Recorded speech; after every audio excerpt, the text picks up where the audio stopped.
Квалтесте келген бір есепке талдау жасаймыз. Астрономия тақырыбы бойынша келген бір есеп. Олай болса, кеттік бастайық. Бізге айтады 7 сағат 24 минутты градуспен өрнектесек дейді.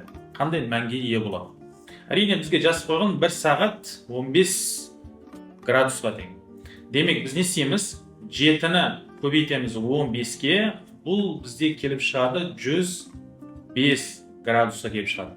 Ал енді 1 минут 15 штрих бұрыш штрихқа тең болса, демек біз не істейміз? Бірінші 24-ті көбейтеміз 15-ке.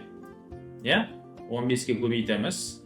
Сол кезде 360 штрих келіп шығады. Ал енді біз білеміз, осы жерде жалпы әр неде бізде 60 штрихтан тең, 1 градусымыз 60 штрихқа тең болады. Демек 60 штрихқа бөлетін болса, нәтижесінде келіп шығады бізде 6 градус келіп шығады. Енді жалпысын табу үшін 105 қосамыз 6 градус қойып, сол кезде келіп шығады екен 111 градус келіп шығады екен.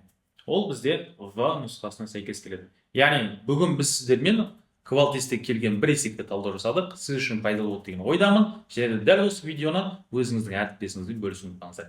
Егер де квалтеске дайындық курсы керек болса, бізге хабарласыңыздар. Дайындық тобымыз ашылды.